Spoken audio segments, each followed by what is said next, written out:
Gaming Bolt presents the 15 saddest moments in Metal Gear Solid. There aren't a lot of game developers and writers who can deliver emotional gut punches the way that Hideo Kojima can. Over the years, again and again, Kojima delivered moments in the Metal Gear saga that absolutely tore us apart, either with their overtly heart-wrenching nature or the dire implications they had for characters that we'd grown to care so much about. In this feature, we're going to cover what we feel are the 15 saddest moments in the entire Metal Gear Solid series. So obviously, there are going to be spoilers ahead. Death of Big Momma.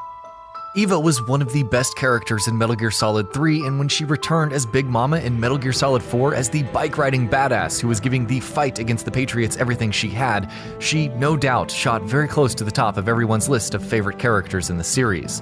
Watching her succumb to grisly wounds and having to die in the arms of Solid Snake, her own son, was a devastating moment and no doubt served as the lowest point emotionally speaking in the entire game. Sniper Wolf's death. Metal Gear Solid games have a weird knack of making you care about the bad guys you come up against, by building up their backstories in truly excellent ways to make them more sympathetic characters. When Snake finally defeats Sniper Wolf and then learns about her past, you can't help but feel deeply saddened by her passing, which is made all the more impactful thanks to Otacon's heartbroken reaction. Gray Fox's death. The complicated relationship between Solid Snake and Gray Fox is one that has fascinated countless Metal Gear Solid fans, and it was in the first Metal Gear Solid that this weird blend of friendship and rivalry truly paid off. Watching Gray Fox's internal struggles as memories of Snake started surfacing in him throughout the game was captivating. When that culminated in him sacrificing himself to save Snake's life and literally getting crushed under the weight of Metal Gear Rex, it proved to be a major gut punch. Emma's death. Man, Otacon really can't catch a break. After losing Sniper Wolf in Metal Gear Solid, next in line was his estranged little sister Emma Emmerich in Sons of Liberty. I'm sure Emma isn't anyone's favorite Metal Gear character, and in the earlier stages of the game, no one would have guessed that they'd be so deeply moved by her dying. But her death was delivered deftly, with her going out in a way that you couldn't help but remember her as a great character, while the impact her passing had on Otacon, once again, only made it that much sadder, especially when viewed in the context of their family's history.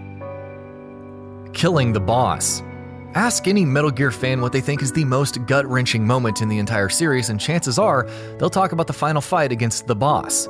Her relationship with Naked Snake is a complicated one, and one that has shaped him entirely as a person, and when the two of them finally have their final confrontation at the end of Snake Eater, you can feel the tension in the air.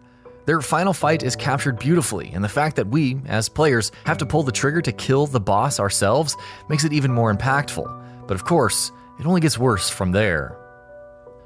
The truth about the boss.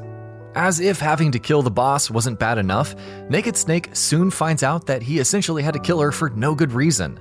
Though he'd believed that she had turned and defected from the United States, it is revealed that it had actually never happened, and that it had all been a cover for her while she had been in the process of accomplishing her actual mission. It's a startling revelation, and the realization that the boss's true nature will never really be known to the world, and that she will always be known as a traitor when she was actually anything but, is heartbreaking. The boss's horse. Much of Peace Walker is about Naked Snake coming to terms with the death of the boss, and as such, the game is full of scenes that bring up her memory again and again. In one scene, when the boss's horse gets grievously injured, Snake is left with no option but to euthanize it, a moment that is framed in a way that is eerily similar to when Snake had to deliver the final killing blow to the boss herself in that field of flowers. The Graveyard. Metal Gear Solid 4 was a game that just kept on delivering one major surprise after another, and it kept on doing that right until the end, when it was revealed that Big Boss was still alive. His meeting with Snake in the graveyard is one that no fan of the series is likely to ever forget.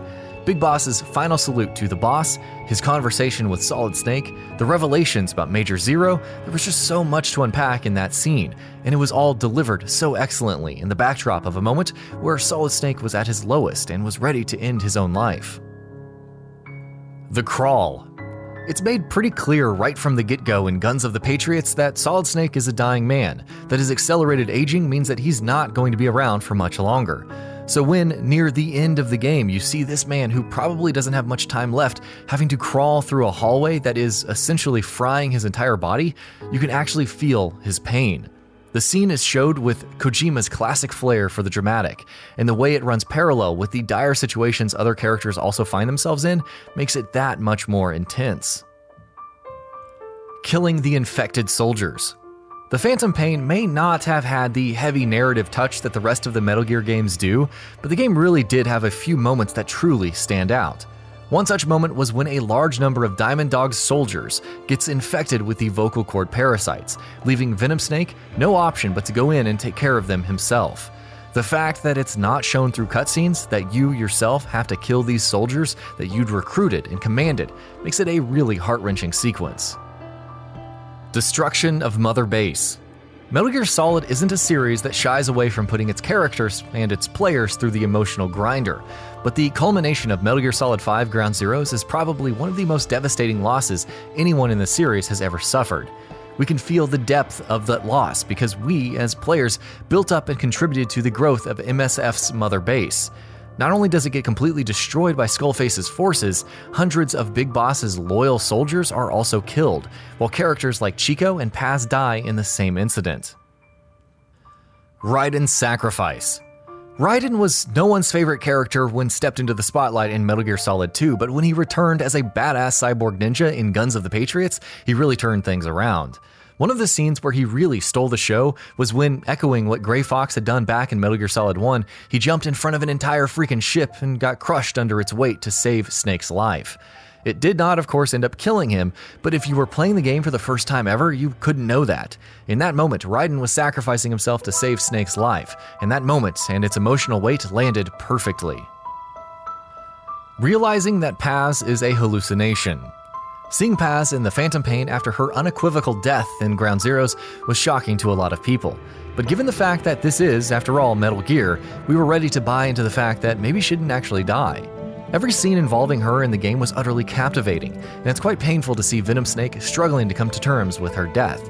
When it's finally revealed that in the entire game Paz had just been a hallucination, and that she really did die when the bomb inside her exploded, you can't help but feel a little hollow. Quiet's goodbye. Quiet wasn't really all that well developed as a proper character, but she had an aura about her with her mysterious past and her unlikely abilities that made her stand out as someone we couldn't help but be fascinated by. Throughout the game, we're waiting for her to truly come into her own, and many times she shows glimpses of that, but before that can ever really happen, she just leaves. She doesn't even die. She's not given a conclusive send-off, and we can't ever really know what happened to her after that point. It's not so much sadness as it is a little bit of frustration. Peace Walker drowning itself. The moment when Naked Snake throws away the boss's bandana at the end of Peace Walker and accepts the title of Big Boss may not seem very sad on paper, but its implications are quite profound. His final fight against Peace Walker was one that wasn't going very well for him, and it was only when the boss's AI took control of the machine and in her ultimate quest to achieve peace caused it to drown that the tide was turned. Snake was forced to watch the boss sacrifice herself yet again, and when he threw away her bandana and finally accepted the title of Big Boss, it was a turning point for him. It was at that moment that he rejected the idea of peace and started down the path of becoming the global terrorist that the world would one day know him as. When viewed with full understanding of Big Boss's past and what happens to him after that point, that moment comes across as truly heartbreaking. And that about does it for this video. If you enjoyed what you watched and want to see more from Gaming Bolt, you can always hit that subscribe button and turn on the bell icon next to it. That way you will never miss any of our videos.